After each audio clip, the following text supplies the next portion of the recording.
hello les amis taureaux, ascendant taureau, signe lunaire et vénusien en taureau. Bienvenue pour cette guidance sentimentale et relationnelle de septembre 2022. Je dis relationnelle parce que parfois on a une vie amoureuse tout à fait épanouie et notre priorité c'est nos relations professionnelles, nos relations amicales ou nos relations familiales par exemple. Et dans ce cas-là, ça viendra vous parler davantage de votre émotionnel avec les autres et non pas avec votre mari ou votre femme par exemple. N'oubliez pas de toute façon que c'est un tirage général sur YouTube, donc qui ne parlera pas à tous les taureaux de la même façon, ou qui ne parlera pas à tous les taureaux tout court. Donc prenez bien avec discernement tous les messages que je vais vous transmettre ici pour qu'ils vibrent avec ce que vous vivez actuellement. N'hésitez pas à faire le tri, à ne prendre que ce qui vous parle vraiment.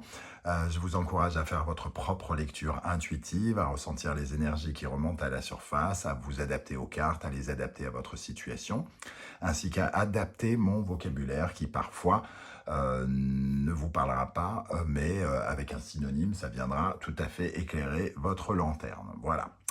Je vous encourage de toute façon, comme d'habitude, à regarder la vidéo de votre signe ascendant, de votre signe lunaire et vénusien si vous les connaissez, afin d'avoir de plus amples détails et pourquoi pas recevoir un message qui vous parlera bien plus.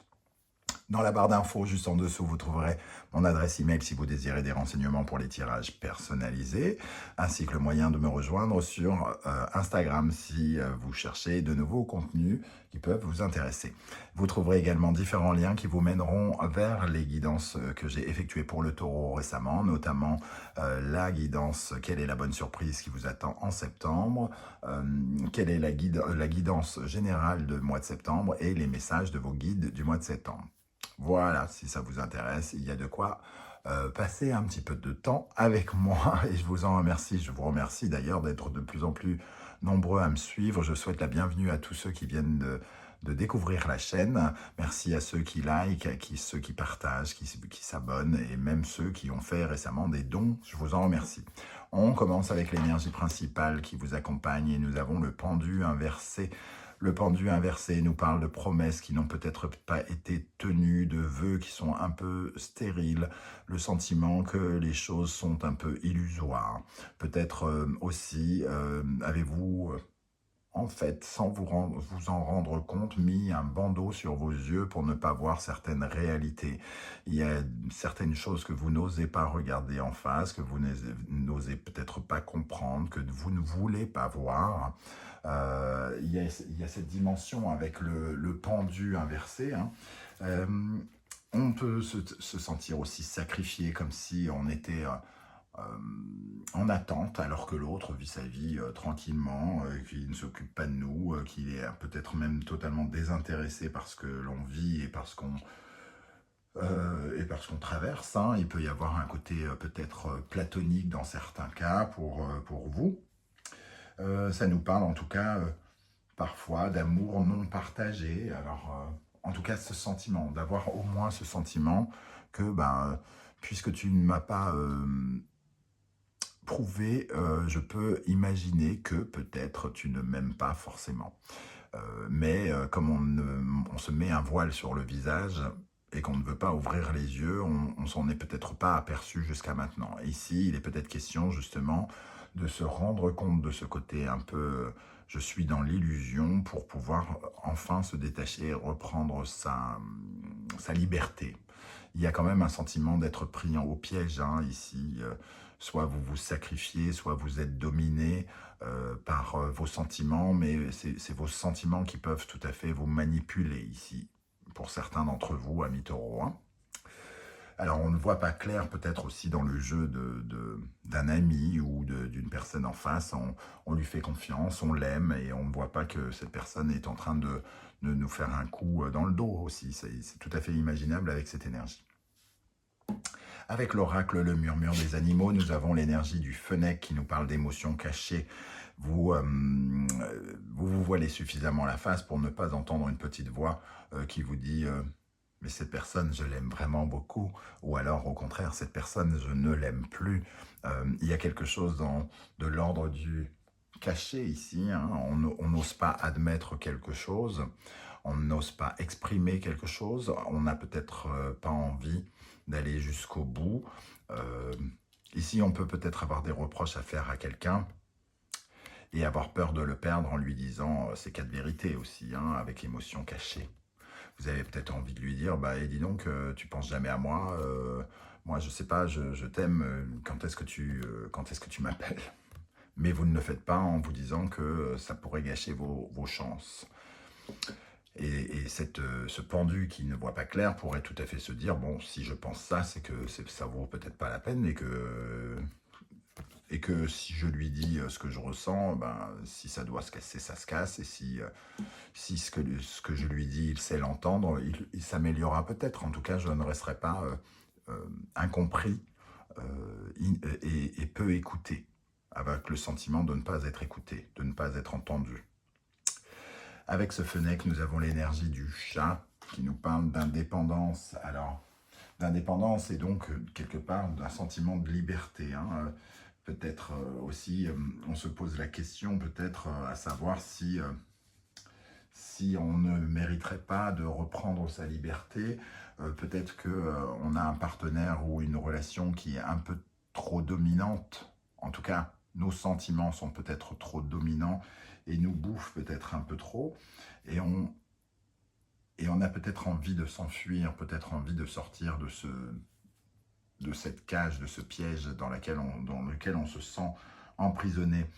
En tout cas, on nous invite ici à trouver un équilibre avec ce sentiment d'indépendance. Évidemment, si on se sent peu écouté et qu'on n'arrive pas à exprimer, on a du mal à remettre de l'équilibre ici dans cette indépendance. On a juste envie de, entre guillemets, de fuir, alors que peut-être que si on parle, on peut désamorcer les bombes, on peut, essayer de construire quelque chose dans une certaine forme de liberté. Il y a ici peut-être 2 âmes bien distinctes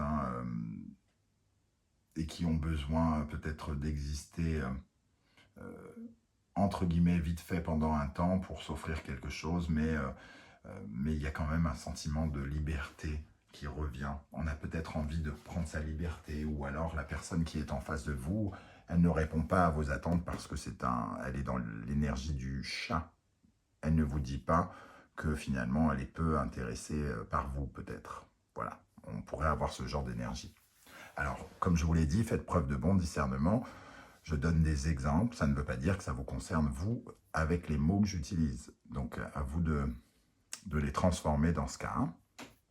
À quelle énergie vous allez tourner le dos, les amis?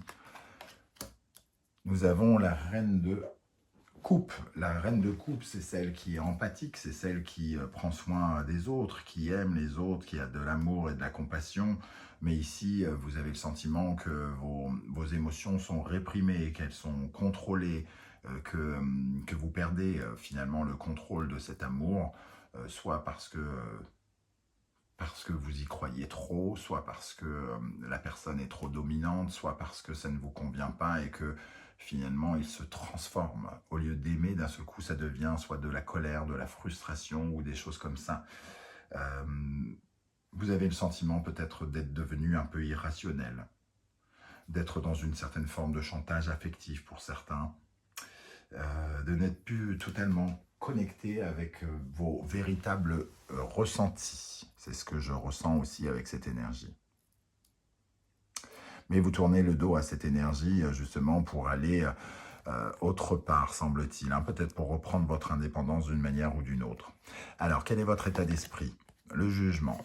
On se révèle et on affronte peut-être les problématiques ici pour dormir tranquille, entre guillemets. Hein. Une résurrection parce qu'on a envie de se débarrasser de cette problématique. On a envie de se révéler. De révéler des choses. Alors, soit on est amené à parler franco et révéler ses émotions cachées pour s'apaiser, hein, pour s'apaiser l'esprit, soit on dit des choses voilà, qu'on ressent et qui peuvent soit mettre un terme, ou en tout cas, voilà, on se révèle pour pouvoir sortir d'une période compliquée, pesante pour l'esprit. En face de vous, qui peut correspondre à la personne de la relation, l'ami, le patron, la collègue avec qui vous avez des problématiques, ou votre mari, votre femme. Ça peut représenter aussi les énergies qui viennent vers vous et qui peuvent parfois vous contrer. Nous avons le soleil. Dans cette position-là, pour moi, le soleil parle de votre obstination, de votre entêtement, de votre aveuglement à ne pas voir les choses. Et le roi d'épée, il y a quelque chose de froid, il y a quelque chose de dur, de glacial, d'injuste peut-être dans cette solution. Vous ne voyez pas l'injustice, vous ne voyez pas le côté froid, distant, peut-être qu'a pris la personne en face de vous. Et il y a peut-être une difficulté à prendre une décision parce qu'on est un peu aveuglé.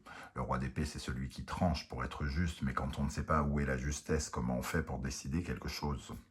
C'est ça que nous dit cette combinaison ici. Donc il est question d'ouvrir les yeux, mais d'ouvrir les yeux pour regarder la vérité en face. Ici, comment ça va évoluer? L'ermite, peut-être un besoin de se retirer un peu et de réfléchir, de chercher la lumière en soi, la compréhension ici. Il y a une quête de compréhension, de comprendre ce qui se passe, quitte à prendre du recul et aller chercher les réponses à l'intérieur de nous à travers notre parcours. Le 7 de denier, ici, on a besoin de réaliser quel est notre but, quels sont les buts qu'on cherche à atteindre dans notre vie relationnelle, où est-ce qu'on veut mettre notre énergie pour atteindre un jour le succès et les buts que l'on s'est fixés dans notre vie, les buts concrets que l'on s'est fixés. On éclaire les buts ici. On comprend quelles sont nos motivations, peut-être, dans la vie, et on peut donc savoir si cette personne dont on parle depuis tout à l'heure peut correspondre, peut faire partie de cette vie ou pas. Est-ce qu'elle fait partie de nos projets, de nos ambitions ici, cette personne? Eh bien, on y réfléchit en tout cas, avec cette grande prêtresse. On essaye de ressentir les choses sans les voir. Et on a des difficultés à percevoir les choses, à être connecté avec son intuition. On commence à percevoir que peut-être c'est quelque chose de lourd à porter, que c'est compliqué, et qu'on aimerait encore une fois se libérer. On retrouve toujours cette notion de corde. Ici, vous avez fait beaucoup d'efforts, semble-t-il, ici, pour vous faire entendre, pour vous faire comprendre, pour recevoir quelque chose qu'on ne vous a pas donné ou qu'on n'a pas été capable de vous donner. Le 10 de bâton nous parle quand même d'une période où on arrive à la fin d'un processus. À la fin, il faut aller jusqu'au bout. Alors on réfléchit comment aller jusqu'au bout de cette relation. Et on termine avec l'empereur et le 5 de denier. L'empereur, c'est celui qui a de l'argent. Le 5 de denier, c'est celui qui n'en a pas. D'un seul coup, on a l'impression qu'il y a quand même un sentiment de sécurité, de stabilité qui tombe en ruine. On se sent démuni. On se sent à la fin de ce tirage un peu démuni, comme si on sentait qu'il y avait quand même une relation qui méritait qu'il fallait se libérer, qu'il n'y a pas grand-chose, qu'il n'y a pas beaucoup de résultats, parce qu'ici on ne sait pas comment s'en sortir avec ce 5 de denier. Et pourtant, l'empereur a des arguments, il a des capacités, il a un certain pouvoir, mais il est recouvert du 5 de denier, comme si on lui enlevait tout son pouvoir de stabiliser les choses. Il est écrasé par un sentiment d'impuissance. J'ai comme l'impression que ici on se rend compte qu'il est difficile d'intégrer cette personne peut-être dans notre mode de vie, dans nos projets, dans nos ambitions. C'est pas que nous ne voulions pas, c'est qu'il y a quelque chose qui ne passe pas, comme s'il y avait deux âmes indépendantes. Bon, c'est un tirage qui ne va pas parler à tout le monde. Les couples vont ressentir ces énergies totalement différemment parce que tout le monde ne va pas se séparer. Soyons très très clairs avec vous, les taureaux. Donc il y a ces énergies-là. Dites-moi comment vous les ressentez, comment vous les interprétez vous par rapport à votre cas de figure. J'aurai plaisir à vous le lire en commentaire et à vous répondre. Si vous souhaitez m'encourager et m'aider à faire grandir la chaîne, vous savez ce qu'il vous reste à faire. Liker, partager, vous abonner. Vous pouvez même faire des dons et voilà. Je vous remercie en tout cas de m'avoir suivi. Je vous donne rendez-vous très bientôt pour une guidance 100% professionnelle. En attendant, prenez soin de vous. Merci d'être là les taureaux. À bientôt. Ciao, ciao.